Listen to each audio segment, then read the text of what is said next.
सीता एक बार मेरी ओर देखो तो मैं तुम्हें लंका की महारानी बना दूंगा, और जो लंका की महारानी मंदोदरी है उसे तुम्हारी नौकरानी बना दूंगा। ये नौकरानी बनके तुम्हारी सेवा करेगी और तुम महारानी बन करके सोने की लंका में रहोगी। लेकिन सीता जी ने कहा, निर्लज्ज, तुझे लज्जा नहीं आ रही है? अधम निर्लज्ज, लाज नहीं तोई। मंदोदरी ने जैसे ही सीता की वाणी सुनी, निर्लज्ज निर्लज्ज, तो मंदोदरी तुरंत सामने आ गई और कहती है, सीता ठीक कह रही हैं, तुम निर्लज्ज हो, निर्लज्ज हो, निर्लज्ज हो। रावण ने कहा, तुझे निर्लज्ज नहीं कहना चाहिए। मंदोदरी ने कहा, मैं कहूंगी निर्लज्ज, क्योंकि लज्जा तो सीता बचा रही है, तुम तो निर्लज्ज हो। मेरी लज्जा तुमने दांव पे लगाई है, लेकिन मेरी लज्जा को सीता ने बचाया है। तुमने दांव पे लगाया है, सीता ने बचाया है। और मंदोदरी ने सीता जी के चरण पकड़ लिए रावण के सामने ही। मंदोदरी ने रावण के सामने ही सीता जी के चरण पकड़ लिए।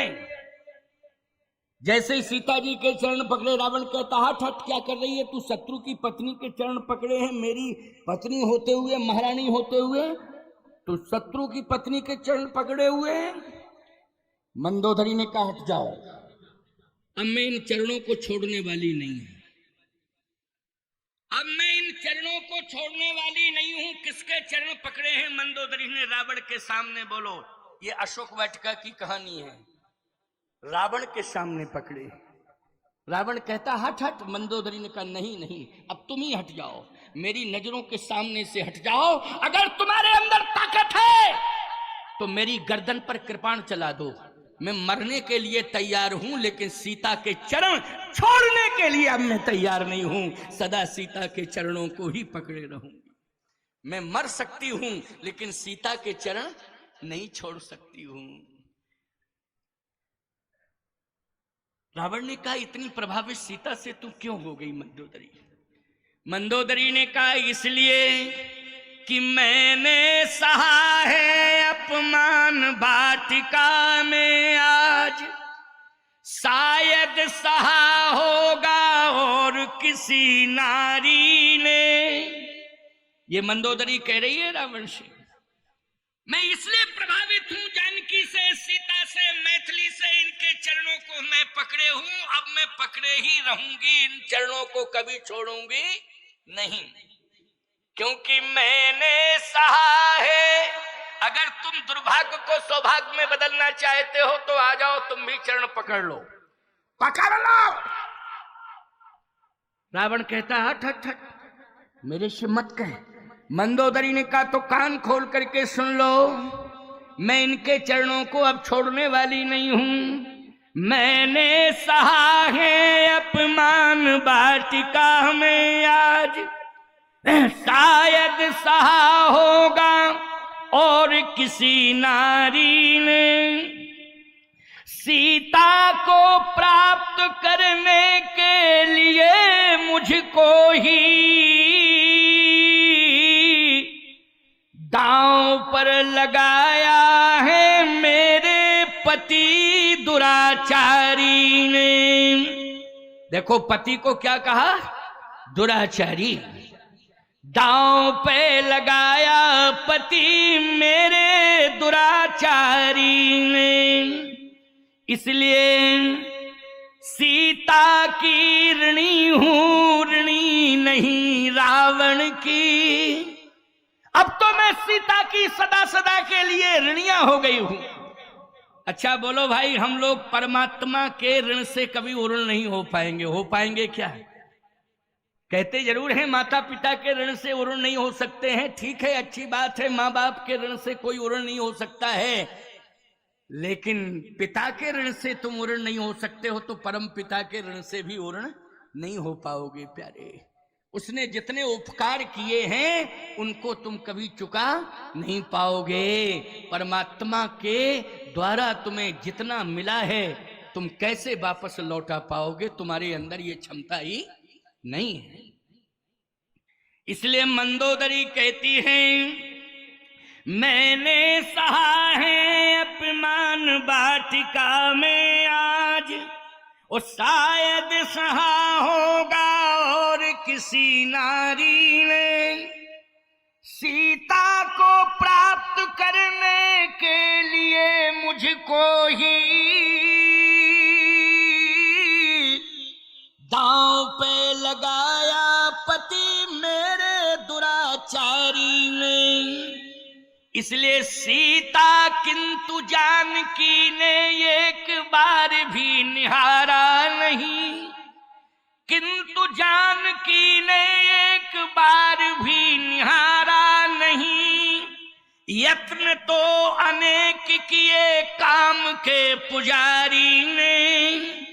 मंदोदरी कहती इसलिए अब पति रावण से सीता की ऋणी हूं, और ऋणी नहीं रावण की, क्योंकि मेरी तो बचाई लाज जनक दुलारी ने। मेरी तो बचाई लाज जनक दुलारी ने। मेरी प्रतिष्ठा अगर बचाई है तो जनक दुलारी जानकी ने बचाई है। मेरी इज्जत बचाई है तो जानकी माता ने बचाई है। इसलिए अब मैं इनके चरणों को छोड़ने वाली नहीं हूं, सदा इनके चरणों को पकड़े रहूंगा। इसलिए जनक सुता जग जननी जानकी, अतिशय प्रिय करुणान धान की। ताके जुग पद कमल मनावो, जासु कृपा निर्मल मति पावो। जानकी जी के चरणों को हम लोग पकड़ लें, कभी ना छोड़ें प्यारे, हमारा कल्याण हो जाएगा। मंदोदरी ने सीता के चरणों को छोड़ा नहीं, फिर उन सीता के चरणों को हृदय में धारण कर लिया है मंदोदरी ने। और याद रखना, उन्हीं चरणों का ध्यान किया है सीता जी ने। जानकी सीता जी के चरणार बिंदों का ध्यान मंदोदरी ने किया है। और जब तक युद्ध चलता रहा वो केवल सीता जी के चरणों का ध्यान करती रही, इधर उधर उसका ध्यान गया ही नहीं। मंदोदरी आज सफल होने जा रही है और रावण विफल होने जा रहा है। मंदोदरी का इतिहास अमर होने जा रहा है, यश से जुड़ने जा रहा है। और रावण का इतिहास आज कलंक से जुड़ने जा रहा है। बोलो, जुड़ रहा है कि नहीं? कलंक से जुड़ रहा है। मंदोदरी ने कहा, सीता के व्यक्तित्व और अस्तित्व को तुम नहीं जान पाए हो और नहीं समझ पाओगे। अगर समझ लिए होते तो आज तुम्हारे अंदर परिवर्तन आ जाता और आज तुम भी शरणागति स्वीकार कर लेते मेरे साथ। लेकिन अहंकार अति दुखद डमरुआ, अहंकार तुम्हारे सिर पर नाच रहा है। इसलिए काल को तुमने पाटी से बांध रखा है, लेकिन काल तुम्हें लग रहा है कि बंधा है, काल तुम्हारे सिर पर बैठा हुआ है। मंदोदरी कहती है, तुम अंधे हो गए, तुम्हें लगता है कि काल बंधा हुआ है। काल बंधा नहीं है, काल तुम्हारे सिर पर बैठा हुआ है और नाच रहा है। रावण ने कहा, मंदोदरी तुम्हें मालूम है कि मेरे पास वैभव कितना है? मंदोदरी ने कहा, वैभव कितना है? पूरा खाक हो गया जल के।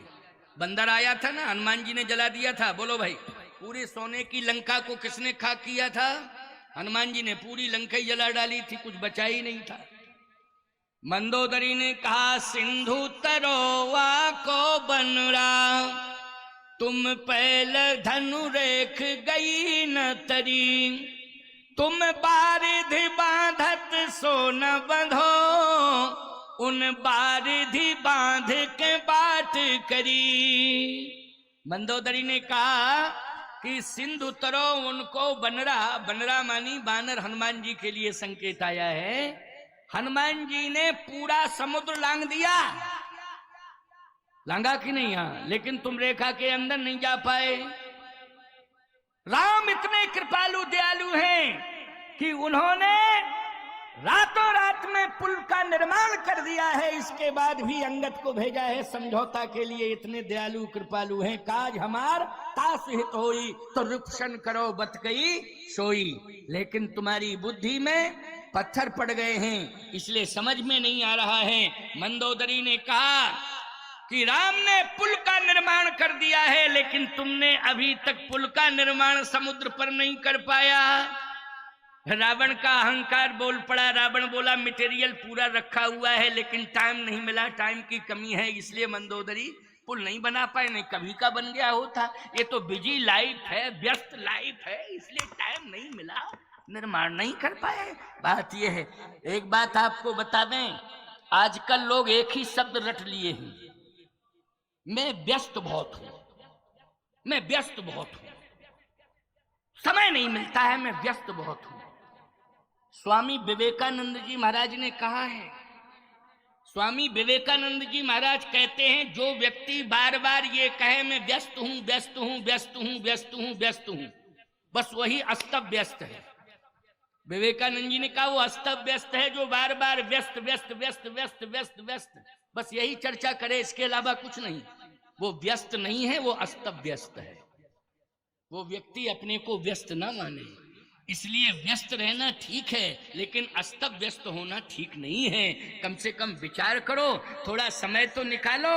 जिंदगी जब तक रहेगी फुर्सत न होगी काम से, कुछ समय सा निकालो, प्रेम कर लो राम से। था भरा सोना सरासर लंक के दरबार में, एक रत्ती ना मिला रावण को मरती बार में। जाने न देना धर्म करना, लोभ मत धन धाम का, जब धर्म ही जाता रहा तो धन रहा किस काम का। इसलिए धर्मो रक्षति रक्षिता, धन की चिंता मत करो, धर्म की चिंता करो। धन को धर्म में लगा देना, धर्म तुम्हारी रक्षा करेगा। धन रक्षा नहीं कर पाएगा, करोड़ों रुपया खर्च करने के बाद भी डॉक्टर कहता है ऊपर वाला जाने। क्यों भाई? करोड़ों रुपया लोग खर्च कर देते हैं, कोई अस्पताल शेष नहीं बचता है, बड़े बड़े अस्पतालों में इलाज कराते हैं, लेकिन करोड़ों रुपया खर्च करने के बाद फिर अंत में डॉक्टर क्या कहता है, मैंने प्रयास पूरा कर लिया है, अब ऊपर वाला जाने। इसका मतलब है कि हमारी रक्षा धन नहीं कर पाएगा, हमने जो धर्म किया होगा वही हमारी रक्षा करने के लिए आगे आ जाएगा और कवच बन करके हमारी रक्षा कर लेगा, धर्म करेगा। इसलिए धर्म करना चाहिए, धन का संकोच नहीं करना चाहिए। लेकिन आज रावण धन की बात कर रहा है। रावण के पास सोने का रथ है, बोलो ये धन है कि नहीं? रावण जब भी युद्ध में, अभी युद्ध में आने वाला है ना रावण, युद्ध करने के लिए, क्योंकि वो तो अहंकार बोल रहा है उसका। रावण के पास सोने का रथ है, लेकिन जी तो पैदल आए। सुमंत जी महाराज कुछ दूर तक रथ को लाए थे, राम जी ने वापस कर दिया। बरबस राम सुमंत पठाए और सुरसर तीर आप कहीं आए। सुमंत जी से कहा रथ ले जाओ, जाओ अयोध्या वापस जाओ। तो सुमंत जी को अयोध्या वापस भेज दिया, रथ भी वापस चला गया।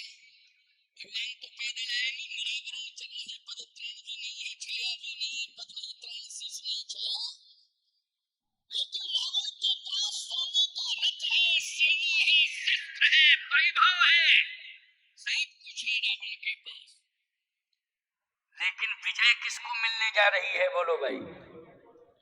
विजय एतावता, विजय तो प्रभु राम को ही मिलने जा रही है। बोलो, जिसके पास रथ भी नहीं है, हथियार नहीं है, सेना नहीं है, बानरी सेना है। बानर तो बानर होते हैं, उनके पास कौन हथियार हैं? अच्छा, बंदरों के पास कौन से हथियार हैं जरा बता दो।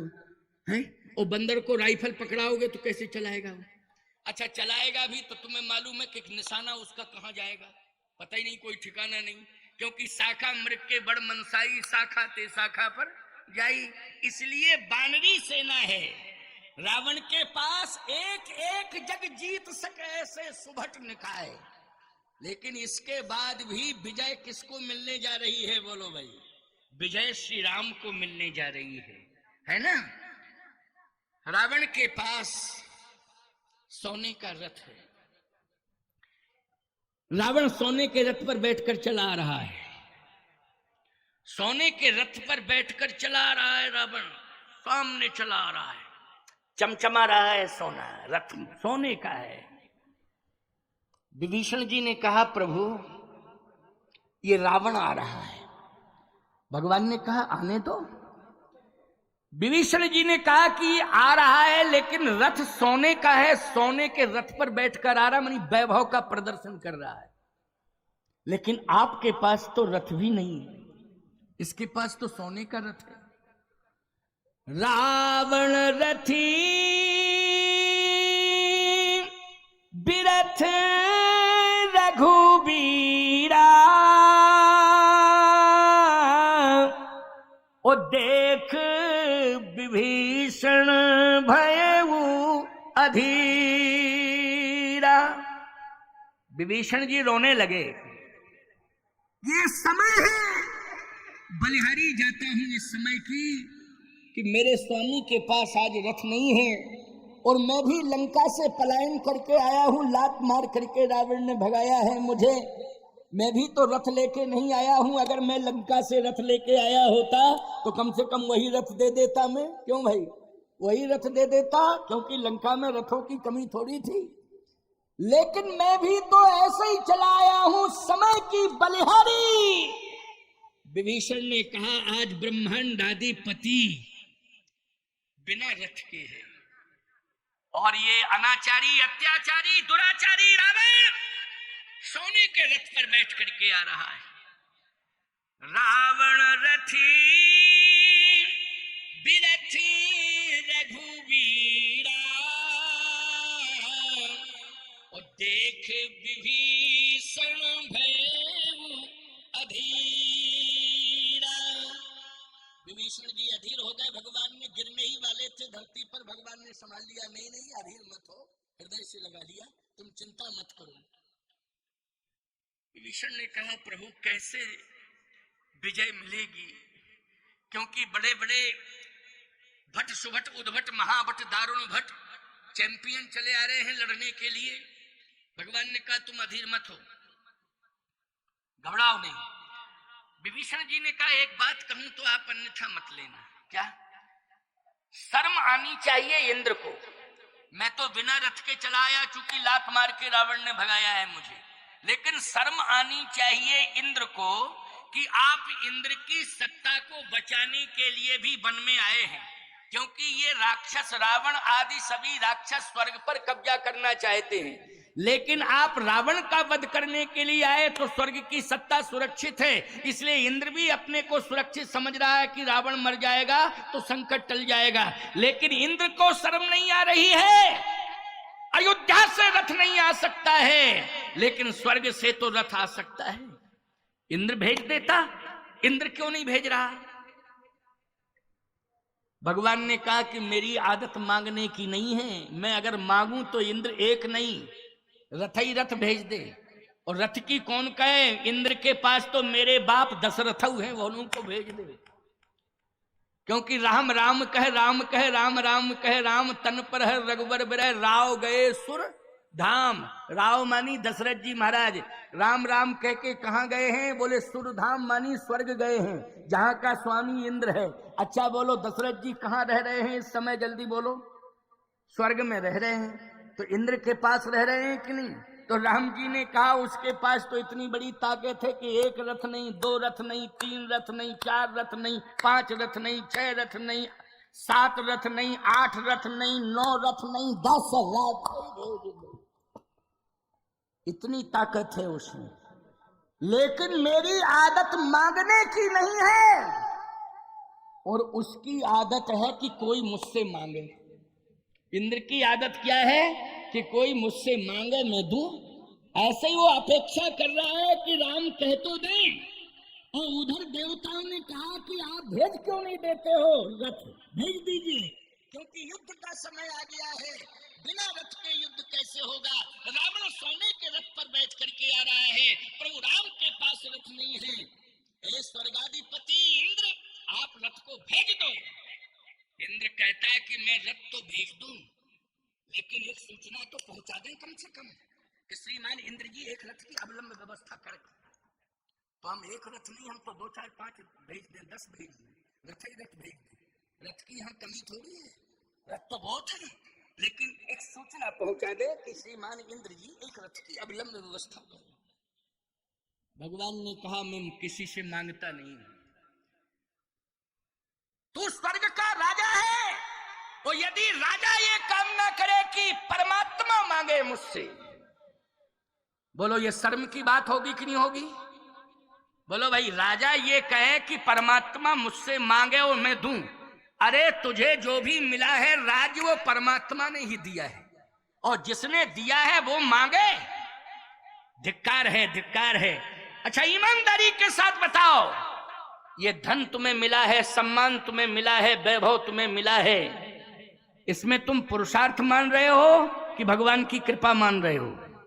अगर पुरुषार्थ मान रहे हो तो अभिमान आ गया है, और अभिमान आ गया है तो पतन है, सब कुछ चला जाएगा। और यदि कृपा मान रहे हो कि परमात्मा की कृपा से मिला है, तो कृपा कभी नष्ट नहीं होती है, कृपा अमरता की ओर ले जाती है। तुम्हारा सम्मान मरने के बाद भी सुरक्षित रहेगा प्यारे, भगवान की कृपा का अनुभव करोगे तो।